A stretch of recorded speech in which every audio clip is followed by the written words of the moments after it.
Let's talk about income streams. What do your travel blogging income streams look like today, and how do they rank from, highest, top tier versus the ones that are kind of smaller drips and drabs? Yeah, so it's changed over time. And I think that's kind of, at least this is my opinion, indicative of things that are happening in the world. So, for instance, Amazon used to make hundreds of dollars a month, and they also would give you a bonus for hitting a certain amount of money. I hit that a couple times last year and I think the year before. Recently, even over to Christmas, not much. I think that's kind of partly, this whole world where we don't want to support billionaires, which I approve of. So I have been actually trying to find alternatives to Amazon, but it's really hard out there, and that's why Amazon is who Amazon is, unfortunately. But so Amazon used to be like one of my top ones. Like I said, I used to make. I had one post where I sold like 2,000 items of one thing. And my like conversion rate for people that click through from the blog post to Amazon was 10%, which is like crazy high compared to any of my other posts. I think it was also like an affordable item. It wasn't like, a $500 backpack or something like that. But nowadays it's much more hotels and tours. So those are a little bit easier, I think, because it's not people are going to be like have to book a hotel or a tour anyway, like getting a backpack or a purse or whatever that they may already have that, but they're still going to need a place to sleep. So I've actually started switching towards more focusing on those type of things rather than products, just because like I said, the Amazons and what's of the world, like it's harder to kind of like grasp that income right now. That's so fascinating. When you say hotels and tours, are you doing dedicated blog posts for the hotel, like a hotel review or a tour review, or are you including it in a travel plan or like people make fun of me when I say this word, but travel itinerary? I hope I said it correctly. Do you Good put it job. in that? Perfect, perfect. Do you put it in that? What's the strategy behind that?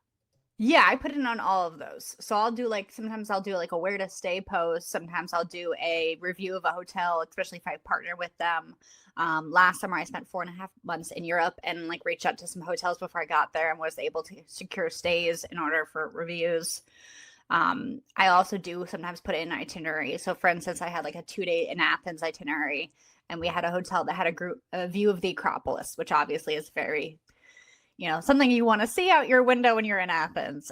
So I did add that as part of the itinerary. But like, hey, if you want a view of the Acropolis while you wake up every morning, this is a hotel I recommend. So yeah, I put it anywhere that feels relevant. I've kind of peeled back a little bit recently. I used the word drowning my own content recently, which some people were like, what's that word? Um, if I saw, like, let's say it was a things to do post. If I saw somebody also had a section on where to stay, I would add where to stay. But that's not really the intent of that post, right? You're going to a things to do post because you're looking for like 20 things to do in Athens. So I've started peeling that back a little bit to at least maybe like a smaller section where I'm like, like recap or final thoughts. Like, by the way, if you're looking for a place to stay with a view of the Acropolis, rather than making it the priority of the post, just because I feel like we're starting, at least myself is starting to like drown the content where you're putting where to stay in every post, and that's not the intention of every post. So important. I think reader intent is so key, especially with the introduction of AI. It's really, and I also have seen that a lot of posts are becoming shorter because we just want the information faster. So it's changing how we write, changing how we position our posts. So I definitely understand. I definitely could see that as well. Do you do any of your own products and services? Are you also monetizing via website ads? What does that look like for you? Yeah, so I am with Mediavine. I don't do my own products. I have started, and I know a lot of people say this as like bloggers, like, you need to have an email list. I've never been one somebody who signs up for email lists unless it's like going to give me a coupon at the end of the day. So I always fought that, but I've started to kind of like thread, like, if you want this to print this 3 days in Paris travel guide, click here and sign up for my newsletter, which has gotten me a little bit of traction. but I haven't, yeah, started to sell anything on there. The only thing I thought about doing, and this was last year, and then I kind of just got caught up in the world, um, was start charging for auditing other people's websites because I do share, and then as we mentioned earlier on threads, like what my experience is. So if somebody wanted my feedback, I've thought of doing that, but I haven't yet dove into it yet. I feel like it's different. Like because we started so long ago, you started like 5 years before me, so that's like a whole different like time frame.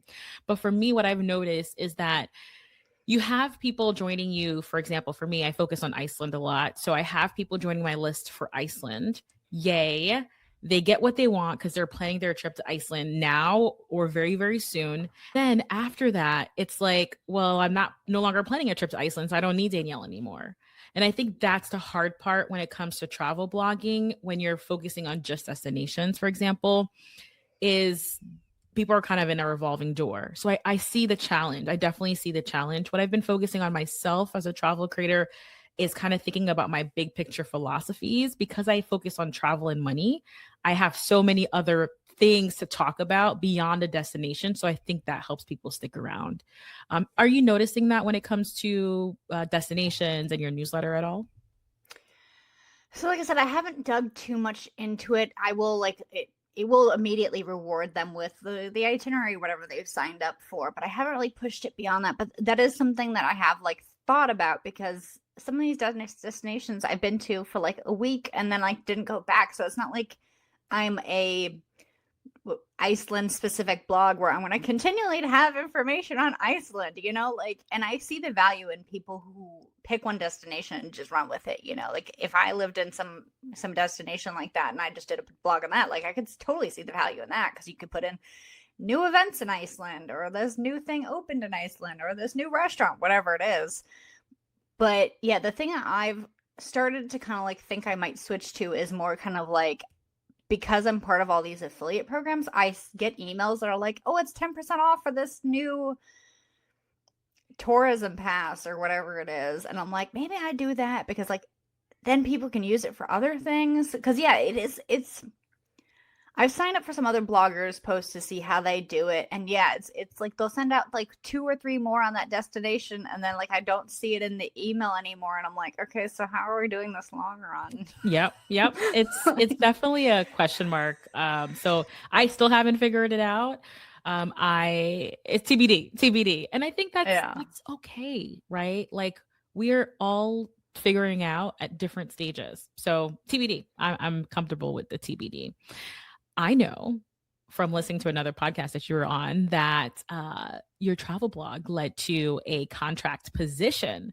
So I think that's also important to highlight is that, you know, creating this travel blog, creating this body of work online can definitely lead to opportunities, whether it's speaking, whether it's freelancing, whether it's contracting. So can you speak a little bit to that, how your travel blog opens up opportunities for you? Yeah, for sure. Because I feel like the way I did it is not something I hear very often. And there was some degree of luck in my story, so I will admit to that. But I post a lot of my accomplishments on LinkedIn with the blog. I'll do my monthly report the same one I do on Threads. But if I get anything interesting from it, like recently I was on a radio show in Sydney, or you know, if I get coverage in travel and leisure, stuff like that. So I just constantly put my accomplishments on there. And that was kind of a way for me to be like, if anybody's looking for a travel blogger, they can like easily find me on LinkedIn, which worked exactly. So AAA reached out to me, one of the recruiters. They were looking for a SEO content writer to help them basically fill out their travel guides. And somebody on there reached out to me and was like, "Hey, you know, I live in the area." So that was like my one luck thing. Cause like if I lived in, I don't know, Australia, like they might have not originally reached out, but I live close to where their office is. And had me interview. And it was kind of like a funky interview because I feel like they didn't, the recruiter didn't seem like she really was into me, but then AAA, those people really were into me and they've actually brought me back twice. So I'm kind of like basically like if they have money in the budget at the end of the year, they like bring me back to help fill out more guides. And I've done that for 2 years in a row, and I'm hopeful they'll bring me back for a third year. But it really, I think again the luck thing was location, but put your like accomplishments in places that you kind of wouldn't expect. Because I feel like I don't know many travel bloggers who are on LinkedIn. And I think maybe that's because we feel like, oh, well, travel blogging is not like this businessy thing, and I should have my, job at, I don't know, Facebook on there or whatever, wherever you're working. But like, I see it as a place to like just be like, hey, look, I did this cool thing, guys. Like, which is much more fun than like half the LinkedIn posts that I see now are like, oh, we had layoffs at Amazon or Facebook or whatever. Like, I'd much rather be the fun person who's like, look, I was on a radio in Sydney. Like, and those people like found me on Google and then like reached out to me on LinkedIn. Like, literally, I asked them, I was like, how did you find me? You random radio station in Sydney, Australia. And so yeah, my thing would be put your accomplishment somewhere else, like somebody could see it. I also like kind of like keyword my LinkedIn so that like people find me for stuff. And I've had like recruiters for Google reach out. I had a recruiter for booking.com reach out on there recently. I haven't gotten either of those, but I'm getting opportunities to get in front of people because I'm being like, hi, look at me, this travel blogger in this corner, So that would be my recommendation.